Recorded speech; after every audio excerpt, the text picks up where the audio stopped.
이번 전쟁으로 인해서 아마 정은이가 배가 뒤집고 이제 뭔가 액션을 취할 가능성이 매우 큽니다.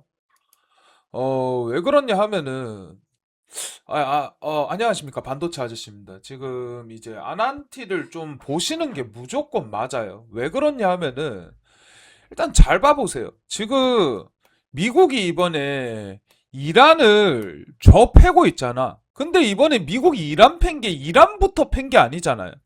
보시면 이 미국이 이란을 패러 가기 전에 베네수엘라의 마두르를 일단 체포를 했고요. 그 다음에 이제 이란을 패고 있습니다. 어, 명분이 그래요. 얘네들은 마약, 그렇죠. 이란은 핵, 그렇죠. 그런데 얘네들의 실체는 그래요. 전부 다 중국에게 싼값으로 기름을 원유를 덤핑시켜주는 중국의 도우미들이었단 말이에요. 자, 그러면은 중국의 제1 따까리라고 할 수 있는 북한. 북한 지금 정은이 지금 졸라 무서울 건데? 왜냐하면 잘 봐봐요. 북한 일단 마약 있죠. 마약 이거 뭐 그냥 미국 아무 슬럼가 있잖아요. 뭐 LA 뒷골목이든 안 그러면은 저기 시카고 뒷골목이든 어디든 가잖아. 슬럼가 가가지고 아니 코리안이라고 하면요. 전부 다 마약 만드는 나라냐. 너도 약하냐. 이런 이야기 무조건 해요. 예. 그러고 예. 북한 핵 공식적으로 인정은 안 했지만 핵 탄도가 조금 있을 걸로 보여지죠. 어. 요런 것들까지 해가지고 아마 본다고 하면은 이거 정은이 진짜 이거 다 있는 다 가지는 베네수엘라도 그렇고 지금 이란 또 다 포함된 거에다가 여기에다가 중국 딱깔이잖아. 어. 정은이가 배까 뒤집을 수밖에 없어. 그래서 정은이가 이 국제 상황을 절대 모를 리가 없습니다. 저 뚱뚱하고 되게 멍청하다고 생각을 하는데 진짜 치밀하게 저거 형님도 죽이고 저거 고모부도 죽이면서 통수권자들 다 차근차근 밟으면서 온 애예요. 국제 정세를 절대 모를 리가 없어. 얘가 얼마나 교활한 애였냐면요.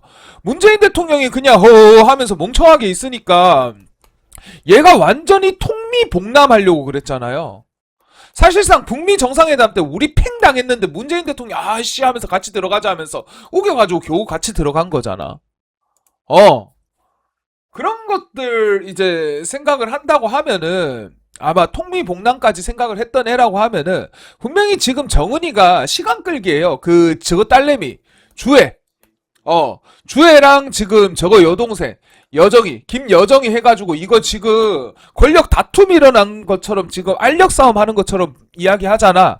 이게 전부 다 나는 지금 국제 정세에 뭐 할 그거 겨를도 없고 지금 나 몸도 안 좋고 해가지고 나 잡아가봤자 아무 소용없다. 얘네들이 다 해먹는다. 약간 이런 뉘앙스를 지금 만들면서 중국에게 딱가리 짓도 중국의 딱가리 짓도 그렇다고 미국의 반란 까지는 행동도 안 한단 말이야. 근데 사실 트럼프는 이 정도만으로도 흡족해 할 거예요. 왜? 딱가리 짓을 안 한다는 거니까. 그러면서 이제 다만 한 번 눈밖에 난 거를 러시아 원군 해줬던 거, 파병해줬던 거. 근데 요거는 뭐 사실 북한으로서는 잘 했었지. 왜냐하면은 북한 역시도 경제가 괴멸 상태였고, 김정은이 정책이 전부 다 망가졌으니까, 인기도 적었고 했는데, 혁명 동지들의 어쩌고 저쩌고 하면서 파병을 했던 건데, 뭐 그럼에도 불구하고 일단 챙길 걸 잘 챙겼으니까 좋았단 말이야. 그렇게 되면 이제 트럼프가 이거 이란 전쟁 끝내고 나면 이제 북한 문제 해결하러 올 겁니다. 어. 이제 조만간 뭐 최근에 입도 털었죠. 북한과의 어떠한 대화도 할 수 있다. 라는 이야기를 했을 정도로 지금 북한 문제에 굉장히 트럼프가 적극적이고요. 그럼 아마 우리나라가 인질로 지정학적 리스크상 인질로 잡혀 있고 북한의 모든 대공포는 서울을 향해 있기 때문에 트럼프도 그걸 알아서 전쟁을 낼 리는 없어요. 이게 우리나라가 그냥 족밥 나라였으면은 그럴 수도 있거든요. 근데 우리나라 전쟁 나면 족대거든요, 지금. 트럼프 입장에서도 그렇고 그냥 거의 대부분의 입장에서 그래요.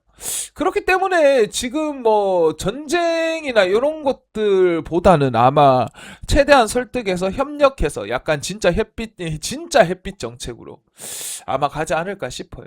뭐 그럴 가능성이 크지. 그러니까 지금 현재로서는 거의 뭐 애지간하면 무조건이라고 생각을 하시고 그냥 이거를 보면 된다는 거야. 음. 그러니까 이 남북 경제 협력에 대해서는 이제 더 이상 우리나라 정치인이 뭘 이야기하고 그런 거는 통하지 않아요. 왜냐하면 어차피 민주당은 전부 다 북한 하면요. 아이고야 북한 형님 하면서 그냥 배 까디집는단 말이야. 예. 그래가지고 트럼프가 해결해주면서 올라가야 되고 최근에 이제 전운이 감싸면서 이게 떨어졌는데 다시 이렇게 반등을 줬었는데 트럼프가 북한이랑 이야기해서 그렇다고 전쟁이 생각보다 지금 빨리 끝날 것 같거든요. 이란 최고 지도자도 죽었고 뭐 물론 이란이 반격을 해서 뭐 미국의 링컨함이 타격을 받았다 하는데 또 미국에선 지랄하고 있네 가짜 뉴스다 이렇게 바로 때려버리니까 아마 요런 것들을 감안한다고 하면은 솔직히 이야기할게요. 뭐 알 수가 없어요. 하지만은 만약에 떨어진다고 하면 우리들한테 또 다시 한번 기회가 올 수 있을 거고 만약 올라간다고 하면 들고 있는 거 그냥 웃으면서 볼 수 있을 거고 뭐 그럴 것 같습니다. 얘가 적어도 근데 한 이전 최고점 이거는 넥스 트레이드로 뭐 그냥 사고 난 건데 사실 이때지 이때 12,000원 부근 12,000원은 충분히 가고도 남습니다. 어 그렇게 생각하세요. 아 나 이런 거 안 틀려 아시겠죠? 아 진짜 이거 안한티 좋아요. 지금같이 이렇게 좋은 상황에서는 절대 꼬꾸라지지 않는다라고 보시면 돼요. 세상 돌아가는 게 그렇잖아요. 아니, 내가 솔직히 뭐 큰 분석은 안 해요. 왜냐하면은 나는 주식 자체가 어려운 게 아니고 쉬운 거라고 생각을 하고요. 그냥 세상 돌아가는 이야기 속에서 그냥 주워만 먹어도 수익이 나온다고 보거든요. 내가 막말로 이거 원전 지금 수익 겁나 많이 내고 있어요. 우리 기술 같은 경우는 거의 뭐 350%? 뭐 두산 에너빌리티 이거는 뭐 그냥 거의 한 70% 이렇게 수익을 내는데 내가 뭐 이거 대단한 분석력이 있어서 뭐 이때부터 산 거 아니야. 이때는 사실 안 샀고요. 뭐 그냥 있다가 이제 원전 독소조항 터졌잖아. 이게 재명이 형님이 원전 하기 싫어가지고 마지막 뺑기를 부린 거였는데 까고 보니까 별거 아닌 거야. 야, 그럼 이거 해야 되는 거 아니냐? 맞는 거 같다. 그럼 이거 들어가자. 그래가지고 그냥 우리 기술, 두산 에너빌리티 거의 투톱이었죠. 그냥 들어갔어요. 현대건설은 몰라. 현대건설도 들어갔으면 좋았는데 그때는 이상하게 우리 기술에 눈이 좀 더 가더라고. 두산 에너빌리티 여기서부터 이렇게 해서 한 70%. 우리 기술이 거의 한 어마무시하게 해서 거의 한 360% 이렇게 수익을 낸 거야. 아니, 자랑하는 거 아니야. 형님들도 구독, 좋아요 하고 내 영상 보시면서 뭐 영상 다 못 보지. 내 영상 좀 많이 찍으니까 그러면은 여기 010-8380-8354로 애국이라고 문자 보내주시면 내 개인 매매하는 것도 공유해드릴게요. 개인 매매하는 것들 받아가시면서 따라 매매하시면서 내 영상들 보시면은 아마 수익은 많이 나올 거야. 아마 나올 거예요. 왜냐하면 나도 이걸로 내 새끼들 먹여 살리니까. 나도 지금 오늘 월요일 이제 오늘은 사실 봉사활동 없이 이제 오늘 집에 왔어. 어제 봉사활동 저녁 늦게 끝내고 이제 오늘 아침에 이제 집에 오자마자 찍는 게 다라 이 월요일 날. 그래서 형님들 이거 걱정하지 마세요. 아난티 너무 좋아가지고 내가 휴일에 잘 안 찍거든 이런 거. 근데 찍어요. 왜냐하면 진짜 좋아서. 만약에 조금 떨어지면 진짜 풀매수 해도 좋고요. 그러면서 제 개인 매매 하는 거 따라 하시면 아마 될 거예요. 애지간하면 수익이 나올 거고요. 형님들 이거 매매하는 거 있잖아요. 뭐 수익 좀 내다 보면 내 생각이 형님들 생각 될 거고 형님들 생각이 내 생각이 되는 뭐 그런 그림들이 그려질 거예요. 제 개인 매매하는 거 얼마든지 따라하세요. 010-8380-8354로 애국이라고 문자만 보내주시면 됩니다. 나 이런 거 안 틀려요. 쫄지 마세요. 진짜로. 그냥 따라 하시다 보면은 아마 수익이 박히다 보면은 내랑 똑같은 생각 할 겁니다. 이거 010-8380-8354로 애국이라고 문자만 보내주세요. 주식 그렇게 어려운 거 아닙니다, 형님들.